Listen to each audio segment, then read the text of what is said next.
حضرت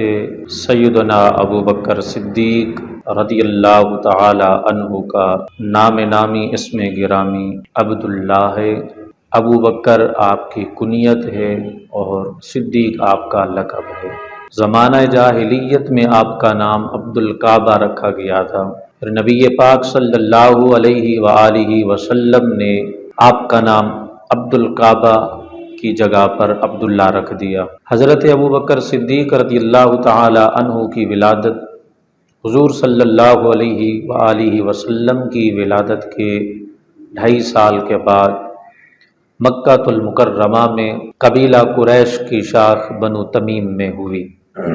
آپ کے والد محترم کا نام عثمان بن عامر ہے، ابو قحافہ کے نام سے وہ مشہور ہیں۔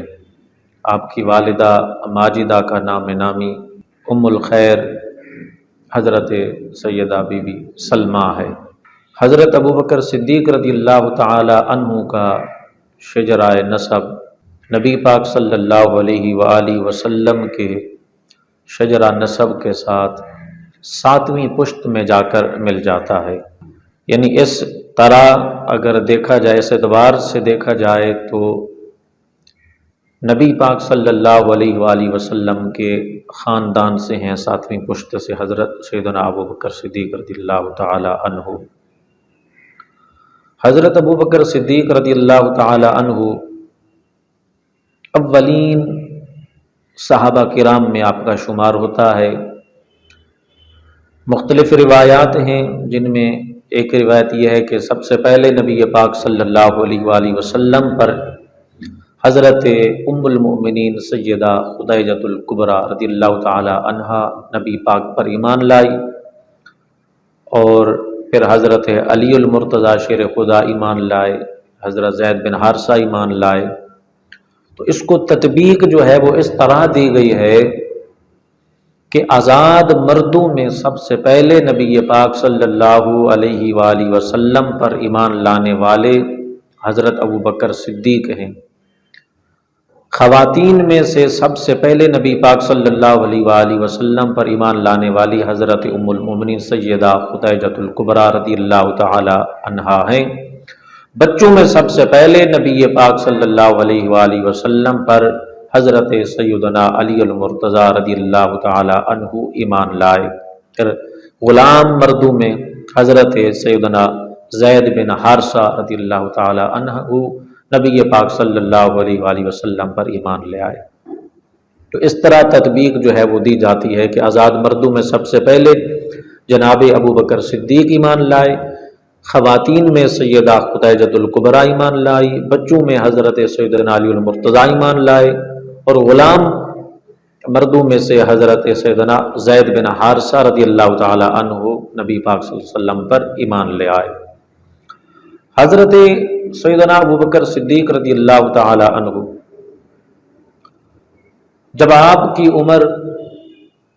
4 سال ہوئی تو آپ کے والد ماجد آپ کو بت خانہ میں لے گئے، اور ان کو یہ سکھانے کے لیے لے گئے کہ بھئی یہ ہمارے جو ہے نا یہ معبود ہیں، خدا ہیں۔ 4 سال کی عمر میں حضرت ابو بکر صدیق جب بت خانہ میں گئے تو وہاں پر بتوں کے سامنے کھڑے ہو کر کہا کہ میں بھوکا ہوں، مجھے کھانا کھلاؤ، میں پیاسا ہوں، مجھے پانی پلاؤ، مجھے بدن کو ڈھانپنے کے لیے کپڑا دو۔ جب ادھر سے کوئی جواب نہ آیا، اور آتا بھی کیسے، وہ تو پتھر تھے بے جان اور باطل معبود انہوں نے بنا رکھے تھے۔ جب ان کی طرف سے کوئی جواب نہ آیا بتوں کی طرف سے، تو حضرت ابو بکر صدیق نے اپنے باپ کے سامنے ایک پتھر اٹھایا اور بت کو دے کر مارا، بت گر گیا، ٹوٹ گیا۔ تو آپ کے والد ماجد نے آپ کو ایک تھپڑ مارا، تو آپ دوڑ کر اپنی والدہ ماجدہ کے پاس آئے۔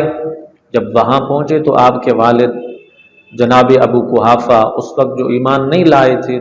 دوڑتے ہوئے آئے اپنے گھر، اور حضرت ابو بکر صدیق کی والدہ ماجدہ سے جب کہا کہ تمہارے بیٹے نے یہ کام کیا ہے، تو حضرت ابو بکر صدیق کی والدہ ماجدہ نے یہ کہا کہ تم تو اب کی بات کرتے ہو، یہ میرا بیٹا جب میرے پیٹ کے اندر تھا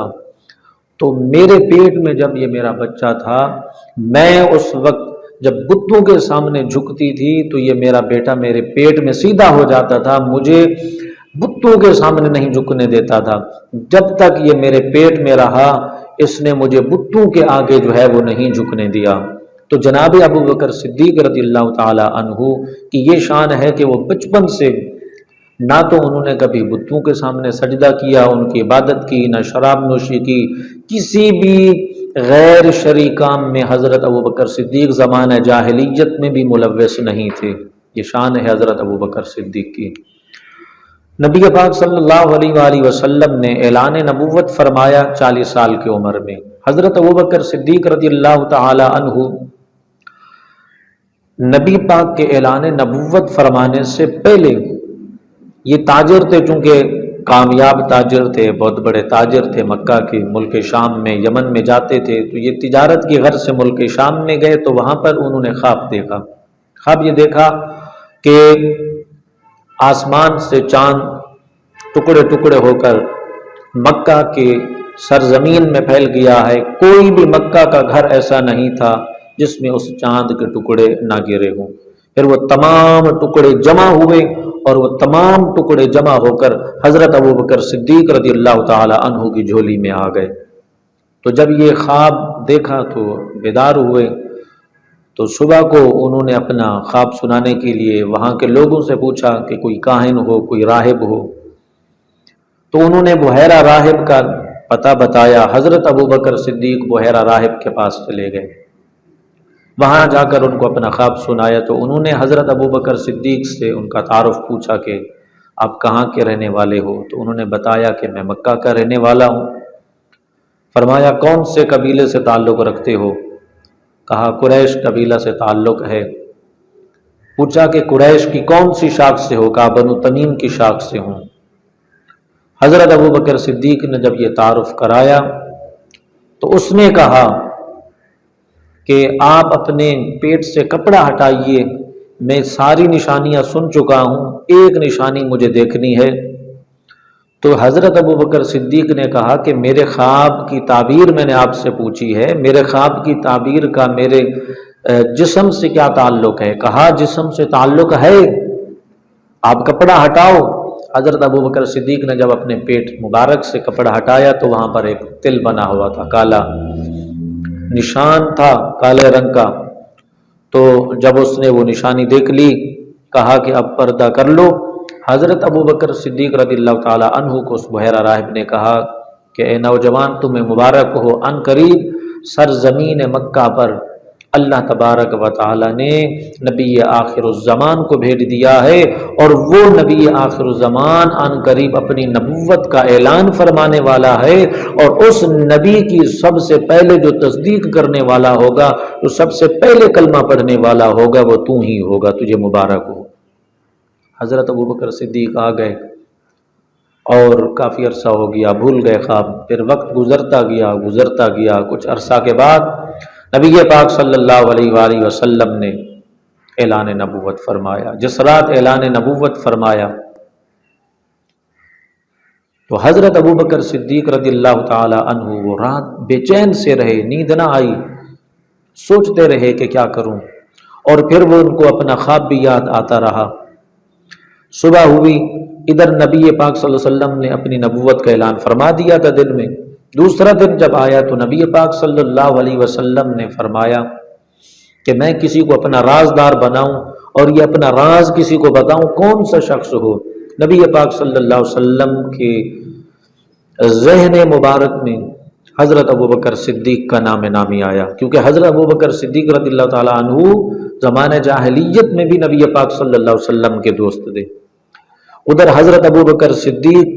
نبی پاک کی طرف چلے اور نبی پاک حضرت ابو بکر صدیق کی طرف چلے۔ حضرت ابو بکر صدیق کا جب سامنا نبی پاک صلی اللہ علیہ وسلم سے ہوا تو نبی پاک صلی اللہ علیہ وسلم نے انہیں بتایا کہ کل رات میرے پاس اللہ کا فرشتہ آیا اور اس نے مجھے کہا کہ آپ اللہ کے نبی ہیں، آپ اللہ کے رسول ہیں۔ تو نبی پاک صلی اللہ علیہ وسلم نے فرمایا کہ اللہ نے مجھے اعلان نبوت کا حکم دیا ہے، نبوت سے سرفراز فرمایا ہے، اور مجھ پر اللہ نے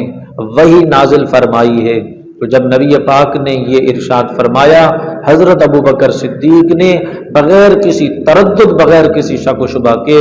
آپ کا یہ اعلان سن کر آپ کی ذات پر کلمہ طیبہ پڑھ کر مسلمان ہو گئے۔ تو یہ حضرت ابو بکر صدیق رضی اللہ تعالیٰ عنہ کا قبول اسلام تھا۔ حضرت ابو بکر صدیق رضی اللہ تعالیٰ عنہ نے قبول اسلام سے لے کر مدینہ منورہ کی طرف ہجرت کرنے تک، پھر ہجرت مدینہ سے لے کر حضور صلی اللہ علیہ وسلم کے ظاہری وصال مبارکہ تک کبھی بھی نبی پاک صلی اللہ علیہ وسلم کا ساتھ نہیں چھوڑا، ہر موقع پر نبی پاک صلی اللہ علیہ وسلم کے ساتھ رہے۔ ہاں جب نبی پاک صلی اللہ علیہ وسلم انہیں اجازت دیتے کہ آپ جا سکتے ہیں کسی کام سے، تو حضرت ابوبکر صدیق نبی پاک کی اجازت سے اگر کہیں جانا ہوتا تو جاتے، وگرنہ بغیر اجازت کے نبی پاک صلی اللہ علیہ وسلم کو حضرت ابوبکر صدیق نے کبھی بھی تنہا اور کبھی بھی اکیلا نہیں چھوڑا۔ حضرت ابوبکر صدیق رضی اللہ تعالی عنہ کی شان، آپ کی زندگی کے تمام واقعات کو اگر بیان کیا جائے تو ایک بہت بڑا دفتر بھی اگر کھول کر بیان کیا جائے تو پھر بھی آپ کی زندگی، آپ کے واقعات، آپ کی اسلامی زندگی کے واقعات جو ہے وہ ختم نہیں ہوں گے۔ میں مختصر ہجری سن ہجری کے اعتبار سے تاریخی واقعات میں آپ کے سامنے عرض کرنا چاہوں گا۔ حضرت ابوبکر صدیق رضی اللہ تعالی عنہ سن 2 ہجری میں جب جنگ بدر ہوئی، جنگ بدر کے میدان میں خیمہ نبوی کی حفاظت کرنے کے لیے آپ باہر تلوار لے کر کھڑے رہے۔ حضرت علی المرتضیٰ شیر خدا سے جب پوچھا گیا کہ یا علی، سب سے بڑا بہادر کون ہے؟ سائل کرنے والے نے کہا شاید آپ ہیں، تو انہوں نے فرمایا کہ نہیں، سب سے بڑا دلیر اگر کوئی ہے تو وہ حضرت ابوبکر صدیق ہیں، کیونکہ بدر کے میدان میں کوئی بھی نبی پاک صلی اللہ علیہ وسلم کے خیمہ کی حفاظت کے لیے آگے نہیں بڑھا، سب سے پہلے خیمہ کی حفاظت کے لیے حضرت ابوبکر صدیق آگے بڑھے۔ حضرت ابوبکر صدیق رضی اللہ تعالی عنہ جب خیمہ نبوی کی حفاظت کر رہے تھے تو آپ کے بیٹے حضرت عبد الرحمن بن ابی بکر جو ابھی تک مسلمان نہیں ہوئے تھے، جنگ کرنے کے لیے، لڑنے کے لیے، تو آپ نے تلوار نکال لی نیام سے اور آپ بیٹے کو قتل کرنے کے لیے جب آگے بڑھے تو نبی پاک نے انہیں منع فرما دیا تاکہ باپ کی تلوار سے جو ہے وہ بیٹے کا قتل نہ ہو، باپ کی تلوار سے بیٹے کا خون نہ ہو۔ سن 3 ہجری میں جب جنگ احد ہوئی، احد کے میدان میں بڑی جانثاری کے ساتھ آپ نے جنگ کی، اور جب احد کے میدان میں نبی پاک صلی اللہ علیہ وسلم زخمی ہوئے اور احد پہاڑ کی غار میں جب آپ صلی اللہ علیہ وسلم تشریف لائے تو سب سے پہلے آپ کی خبر گیری کے لیے حضرت ابوبکر صدیق اس غار میں پہنچے۔ پھر جنگ خندق میں، میدان خندق میں جب حضرت ابوبکر صدیق رضی اللہ تعالی عنہ ایک فوج کے دستے کے آپ سپہ سالار رہے، اور جس جگہ پر آپ نے خندق کی حفاظت کی وہیں پر حضرت ابوبکر صدیق رضی اللہ تعالی عنہ کے نام سے مسجد تعمیر ہوئی، اور ان کے نام سے آج بھی وہ مسجد منسوب ہے۔ حضرت ابوبکر صدیق رضی اللہ تعالی عنہ پھر آپ نے جنگ خیبر میں سب سے پہلے آپ کے ہاتھ میں نبی پاک صلی اللہ علیہ وسلم نے جھنڈا عطا فرمایا، دوسرے دن حضرت عمر فاروق کے ہاتھ میں، پھر تیسرے دن حضرت علی المرتضیٰ کے ہاتھ میں فتح کا جھنڈا دیا، پھر اللہ تبارک و تعالی نے حضرت علی کے ہاتھ مبارک سے مسلمانوں کو فتح عطا فرمائی۔ اسی طرح صلح حدیبیہ کے موقع پر جب حضرت ابوبکر صدیق رضی اللہ تعالی عنہ آپ صلی اللہ علیہ وسلم کے سامنے عروہ بن مسعود ثقفی جو ابھی تک مسلمان نہیں ہوئے تھے،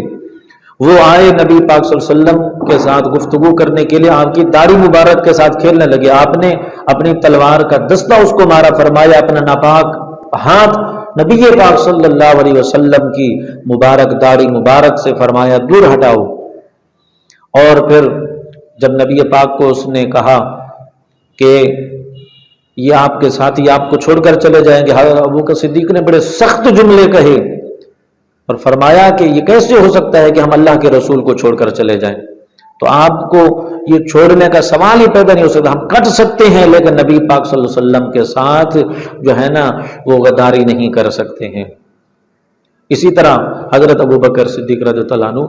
فتح مکہ کے دن نبی پاک صلی اللہ علیہ وسلم کے بارگاہ میں اپنے باپ جناب ابو قحافہ کو،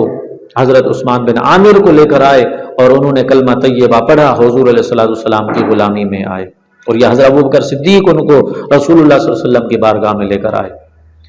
اور اسی طرح جنگ تبوک کے موقع پر نبی پاک صلی اللہ علیہ وسلم نے جب جنگ کے لیے سامان اکٹھا کرنے کے لیے حکم دیا، حضرت ابوبکر صدیق نے اپنا سارا مال حضور صلی اللہ علیہ وسلم کی بارگاہ میں لا کر جمع کر دیا، حتیٰ کہ دیواروں پر بھی ہاتھ پھیرتے ہوئے آئے کہ اگر کوئی سوئی بھی مل جائے تو وہ بھی رسول اللہ کی بارگاہ میں قربان کر دوں۔ اسی طرح حضرت ابوبکر صدیق نے حتیٰ کہ اپنے جسم کے کپڑے بھی اتار کر رسول اللہ صلی اللہ علیہ وسلم کی بارگاہ میں لا کر پیش کر دیے۔ جب آقا علیہ السلام نے پوچھا کہ ابوبکر تم گھر میں کیا چھوڑ کر آئے ہو، عرض کیا رسول اللہ، اللہ اور اس کا رسول گھر میں چھوڑ کر آیا ہوں۔ اسی طرح جب سن 11 ہجری میں نبی پاک صلی اللہ علیہ وسلم ایام علالت میں تھے، تو اس وقت مصلی نبوت کی امامت کے لیے نبی پاک صلی اللہ علیہ وسلم نے جن کو منتخب فرمایا وہ بھی جناب ابوبکر صدیق رضی اللہ تعالی عنہ ہیں۔ تو یہ مختصر میں نے حضرت ابوبکر صدیق رضی اللہ تعالی عنہ، آپ کا تعارف،